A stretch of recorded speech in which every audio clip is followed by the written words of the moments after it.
toda mulher de fé que crê, recebe. A palavra do Senhor diz que todo aquele que pede, recebe, né? Então, você é uma mulher de fé. O cumprimento do objetivo de todas as coisas está próximo. Portanto, mantenham-se alertas e tenham autocontrole para poderem orar. Amém? O mundo está mudando, as pessoas estão mudando e o tempo não é mais o mesmo. Enquanto a palavra de Deus está se cumprindo, cada dia estamos mais perto do fim. Isso é certo. E para manter a comunhão com Deus neste momento, tão decisivo para toda a humanidade, uma coisa é necessária: domínio próprio. Mas sabemos que este é um fruto do Espírito, então precisamos buscar por isso. Precisamos entregar o controle de nossas vidas para Ele. Quem está no controle das nossas vidas? Essa deve ser uma pergunta frequente a ser feita para nós mesmos. De forma que não venhamos perder a vigilância em nossas ações diárias. Se eu quero me manter na oração, sem permitir que as circunstâncias externas ou internas me influenciem, é necessário disciplina. É necessário foco. E principalmente dependência de Deus. Chega de tantas desculpas para justificar a ausência de tempo para orar. Ainda há quem ache natural não ter vontade de orar. Veja que Deus nos ordena a nos manter alertas, sempre sobre este assunto. Pois como já dissemos antes, e vamos repetir até o fim, a oração é vital para a sobrevivência de nossa comunhão com Deus. Atenção! Domine-se! Vá orar! Em outras palavras, é isso que o versículo acima quer dizer.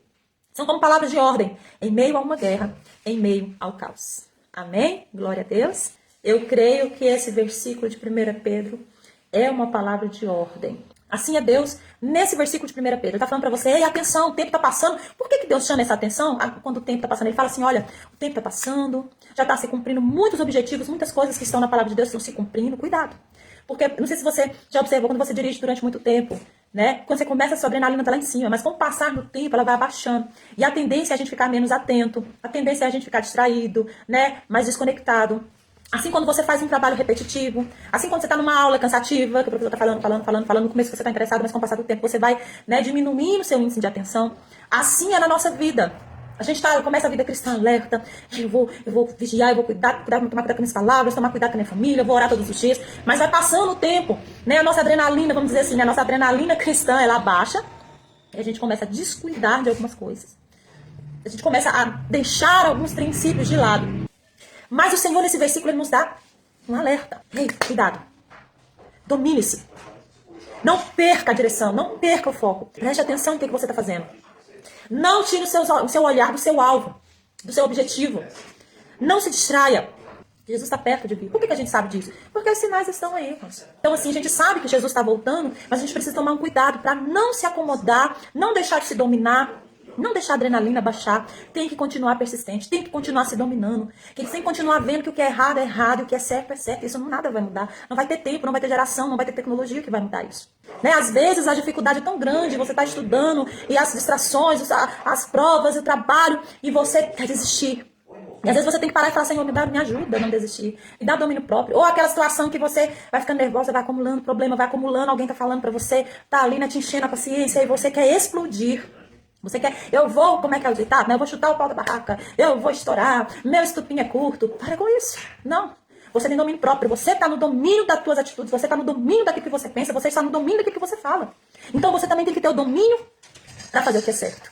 Eu não tenho que ter domínio próprio só para evitar o que é errado, eu tenho que ter domínio próprio também para fazer o que é certo. Tem muita gente que usa o domínio próprio para evitar o que é errado. Não, pastor, mas eu tenho domínio próprio, eu não brigo. A pessoa pode acabar com a minha paciência, mas eu não brigo. Amém. Mas e aí? Você tem que usar esse mesmo domínio próprio para você começar algo novo, para você tomar uma disciplina nova na sua vida. Nós temos que ter domínio próprio para tomar a atitude certa. Porque tomar a atitude certa, ela dá trabalho, não é fácil. Tudo aquilo que você for tentar fazer certo, ele vai te dar mais trabalho, ele vai requerer mais esforço. Assim é a oração.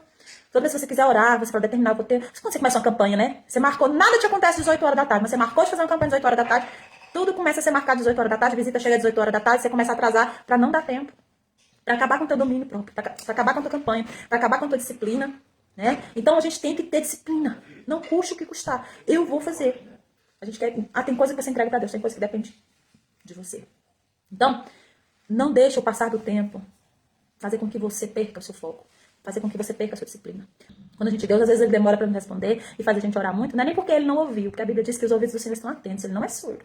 Mas é para o seu coração entender, para o seu coração ouvir o que você está dizendo.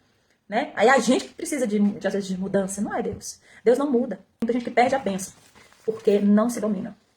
Perde a bênção. Nada e morre na praia. Tá chegando, atravessando o rio, ela olha para trás E volta a ser aquela mulher antiga, aquela mulher desesperada, aquela mulher sem perspectiva. E começa a andar para trás, recuar. Tá quase tomando posse da bênção. E ela fica histérica, né? Ou peca, perde o foco. Perde o propósito de Deus. Deus quiser te abençoar agora, te entregar a tua bênção agora, ele poderia te entregar. Talvez ela já está pronta, esperando por você. Mas ele mandou você orar todos esses dias para te fazer ficar pronta para a bênção. Não é a bênção que você ficar pronta para você. É você que precisa ficar pronta para a bênção. É para promover o nome de Jesus. A ele toda honra, a ele toda glória, a ele todo louvor. A ele a glória, a nossa gratidão, o nosso louvor a Jesus, que morreu na cruz por nós, que foi crucificado, que morreu, mas foi o único que ressuscitou dentre os mortos, está vivo. Amém? Deus é contigo. Tchau.